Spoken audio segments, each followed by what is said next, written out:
ये एक नई किताब आई है, रेजिलिएंट इंडिया, जिसमें प्राइम मिनिस्टर नरेंद्र मोदी ने जिस तरह से डिजास्टर्स जो हुए हैं, जो आपदी हुई है हिंदुस्तान में और उसके बाहर, नेपाल हुआ या टर्की हुआ, किस तरह से उन्होंने रिस्पॉन्ड किया है, उसी पर है। और हमारे साथ जुड़ रहे हैं कमल किशोर, एनडीएमए के मेंबर हैं और हेड ऑफ डिपार्टमेंट हैं। कमल जी, शुक्रिया हमसे बात करने के लिए। इस शुक्रिया, नमस्कार। क्या खास बात है, और मुझे ये बताइए कि 2014 से पहले कैसे मैनेजमेंट होता था और 2014 के बाद क्या बदला? देखिए, 2014 के बाद से प्रधानमंत्री जी के नेतृत्व में जो आपदा प्रबंधन की प्रणाली है, डिजास्टर मैनेजमेंट का जो हमारे यहाँ सिस्टम है, इसमें हम तीन चीजें देखते हैं जिसके ऊपर प्रधानमंत्री जी का जोर रहा है। एक तो जिसको हम अंग्रेजी में कहें तो पीपल सेंटर्ड अप्रोच, कि जो भी हम आपदा प्रबंधन की प्रणाली बनाएं, जो भी तकनीक उसमें लाएं, उसमें उससे जो है एक आखिरी व्यक्ति को जो एक चक्रवात वाले इलाके में रहता है या बाढ़ वाले इलाके में रहता है या भूकंप वाले इलाके में रहता है या लैंडस्लाइड वाले इलाके में रहता है, तो उसको इसका कैसे लाभ होगा।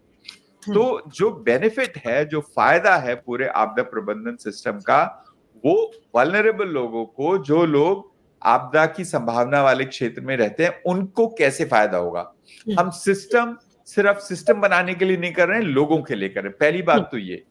और दूसरा जो है, पिछले 8-9 वर्षों में आपदा प्रबंधन का जो कार्यक्रम है, जो पूरी प्रणाली है, इसमें एक ऑल ऑफ गवर्नमेंट अप्रोच, एक टीम इंडिया अप्रोच लागू की गई है। ये सिर्फ एनडीएमए का या आपदा प्रबंधन पे काम करने वालों का काम नहीं है। इसमें अलग अलग मंत्रालय, अलग अलग विभाग जुड़े, सबका काम है। इसमें जल संसाधन का काम है, सड़क विभाग का काम है, शिक्षा विभाग का काम है, पर्यावरण का काम है। तो ये एक नई सोच, ऑल ऑफ गवर्नमेंट अप्रोच जो है, प्रधानमंत्री जी लेकर आए हैं। जैसे आपने देखा, नवंबर में हमारे यहाँ एक दुर्घटना हुई, एक आपदा आई, सिलकेआरा टनल जो है, सुरंग जो बन रही थी, वहां पे हमारे 40 से अधिक जो वहां पे कर्मी थे वो ट्रैप हो गए उसके अंदर। तो उसका जो रिस्पॉन्स रहा काफी सक्सेसफुल रहा। लेकिन इसमें देखने वाली बात यह है कि उस रिस्पॉन्स में हमारी कम से कम 2 दर्जन अलग अलग एजेंसीज, अलग अलग मंत्रालयों से, अलग अलग विभागों से, अलग अलग तकनीकी संस्थानों से जुड़े।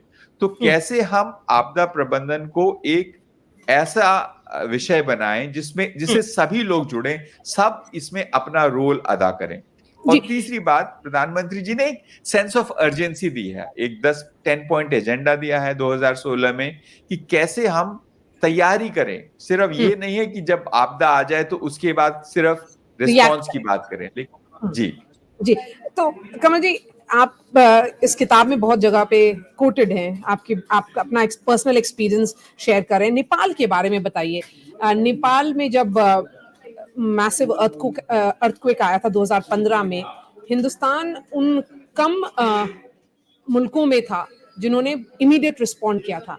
हमारी कितनी बड़ी टीम गई थी वहां पर, डॉक्टर्स थे, एनडीआरएफ थे, किस तरह का रिस्पॉन्स था, और उससे पहले प्रधानमंत्री ने आपको क्या बोला था? देखिए, पहली बात तो मैं ये कहूंगा कि प्रधानमंत्री जी जिन्होंने काफी सफलतापूर्वक गुजरात का रिस्पॉन्स किया था, गुजरात में जब 2001 में भूकंप आया था, तो उस अनुभव के आधार पे जिस दिन ये भूकंप हुआ नेपाल में, उसी दिन कुछ घंटों बाद से प्रधानमंत्री जी की अध्यक्षता में कई बैठकें हुई, अलग अलग विभाग के लोग थे, और एक बहुत ही अर्जेंसी के साथ हमारा रिस्पांस, उसका क्या विस्तार होगा, उसमें क्या क्या हम सहायता प्रदान करेंगे, खुद प्रधानमंत्री जी के मार्गदर्शन में ये हुआ।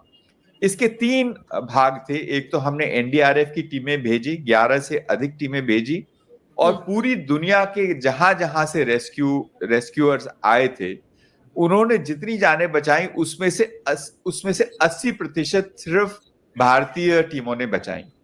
इसके अलावा हमारा मेडिकल जो रिस्पांस था, 60 पैराशूट हमारी जो टीम आगरा से आर्मी की गई, उसने 4000 से अधिक जो घायल लोग थे उनको सहायता प्रदान की, कहीं कहीं उनको सर्जरी भी करनी पड़ी तो वो सर्जरी भी की। और इसके अलावा जो और जो मटेरियल था, खाना पहुंचाना, टेंट्स पहुंचाना, इसमें भी काफी योगदान किया। तो मुझे तो लगता है कि हमारा जो उस समय रिस्पांस था वो हम्म, दुनिया का सबसे बड़ा रिस्पांस तो था ही, और सबसे तुरंत किया, सबसे जल्दी से, सबसे ज्यादा अर्जेंसी के साथ माइक्रो हमने किया, माइक्रो सबसे पिक्चर शीघ्र। की बात करते हैं, माइक्रो पिक्चर की बात करते हैं, क्योंकि ये हमेशा कहा जाता है कि कोई भी, क्योंकि हम भाजपा काफी सालों से कवर करते आ रहे हैं, तो कहा जाता है कि पार्टी की भी जब मीटिंग्स प्रधानमंत्री खुद लेते हैं तो माइक्रो एनालिसिस में और माइक्रो पिक्चर्स में जाते हैं। तो अगर कोई इंस्ट्रक्शन अगर आप वो देते हैं कि जैसे 2015 में जो भूकंप आया और पूरी टीम्स जा रही थी, आप लोगों से बातचीत हो रही थी, तो किस तरह की माइक्रो डिटेलिंग वो कर रहे थे? मैं इसमें दो आपको उदाहरण देता हूं। पहला उदाहरण ये कि आपको मालूम है नेपाल पहाड़ी देश है, अप्रैल के महीने में भी वहाँ काफी ठंड पड़ती है, और जो भूकंप का प्रभाव था वो खाली काठमांडू वैली तक सीमित नहीं था, और पहाड़ी इलाकों गोरखा डिस्ट्रिक्ट में भी था। तो एक चीज प्रधानमंत्री जी ने जैसे वहां पे निर्देशित की कि देखिए, लोगों को टेंट में रहेंगे, जिनके घर टूट गए उन्हें ठंड लगेगी, तो हमें उनके थर्मल कंफर्ट की भी चिंता करने की जरूरत है। तो क्यों ना हम अपने जो टेंट्स भेज रहे हैं, जो ब्लैंकेट्स भेज रहे हैं, उसके साथ साथ वार्म वाटर बॉटल्स भी भेजें, जिससे कि लोग रात को अपने कंबल में एक वार्म बॉटल रख सकें और 5 6 7 घंटे अच्छे से आराम पूर्वक सो सकें, ठंड न लगे उन्हें। तो इस चीज की चिंता करना, इससे ये दर्शाता है कि कैसे बारीकी से और सेंसिटिविटी के साथ, संवेदनशीलता के साथ लोगों के बारे में सोच करके उन्होंने ये निर्देश दिए। और दूसरा, जी जी हम बोलिए। वहां पकाया हुआ खाना बेच रहे थे, लेकिन ये समझ में आने लगा कि पकाया हुआ खाना, यहाँ से पका पकाया अगर हम गुरुद्वारों में पैकेट्स बना करके भेजेंगे, तो जब तक वो पहुंचेगा तब तक शायद वो थोड़ा बासी हो जाएगा। ये भी हमें मालूम नहीं कि लोगों को वहां उस तरह का खाना पसंद आएगा कि नहीं आएगा। तो ये निर्देश हुआ कि क्यों ना हम वहां पर कम्युनिटी किचन्स चालू करें, सूखा खाना भेजें, और इससे हम ये भी सुनिश्चित कर सकते हैं कि जो लोग प्रभावित हैं वो खुद इस होल पूरे सिस्टम का एक हिस्सा बन सके। और ये भी देखा गया है, जो आपने ये भी बताया हमें कि एक भारत उन देशों में नहीं था कि जो डिजास्टर मैनेजमेंट, जो इमीडिएट फर्स्ट रिस्पॉन्डर होते हैं, वो रिस्पॉन्ड करने के बाद वापस आ गया। भारत ने वहाँ पर घर भी बनाए, और कितने घर थे उसके बारे में बताया, और आप लोगों ने क्यों जरूरी समझा कि वहाँ पे रहा जाए, रीबिल्डिंग का भी, और रीबिल्डिंग और रिहैबिलिटेशन में भी मदद की जाए। जी बिल्कुल, क्योंकि अक्सर ऐसा होता है कि जब आपदा आती है तो उसके बाद 2 हफ्ते तक, 3 हफ्ते तक, 1 महीने तक पूरे दुनिया का ध्यान केंद्रित रहता है, लेकिन उसके बाद सब भूल जाते हैं। तो प्रधानमंत्री जी ने निर्देश दिए कि हमें एक वहां पे लंबा, मल्टी ईयर, कई सालों का एक पुनर्निर्माण कार्यक्रम चालू करना होगा। हमने वहां 50,000 घर बनाए, करीब 9,000 मिस्त्रियों को ट्रेन किया, उसमें से 900 जो मिस्त्री हैं वो औरतें हैं, तो उससे औरतों को रोजगार मिला। और जो हमने वहां पे मकान बनाए, वो एक अप्रोच जो हमने गुजरात से सीखी, ओनर ड्रिवन रिकंस्ट्रक्शन।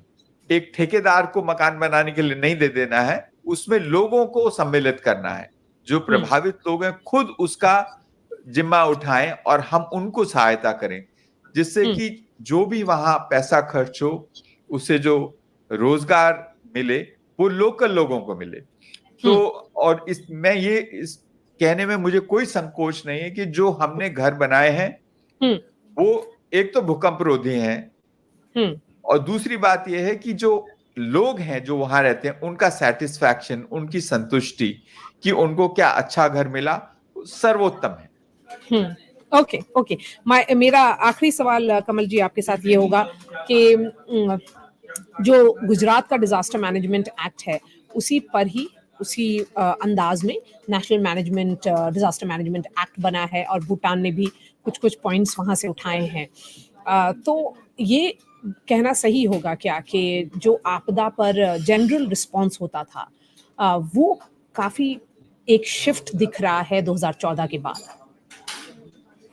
जी बिल्कुल, अगर हम एक अपना जो डिजास्टर रिस्पॉन्स का सिस्टम है उसको अगर हम ये कहें कि अभी उसका इंस्टीट्यूशनलाइजेशन हुआ है, हमारा रिस्पॉन्स ज्यादा संस्थागत तरीके से होता है, मतलब वो नी जर्क रिएक्शन नहीं होता है।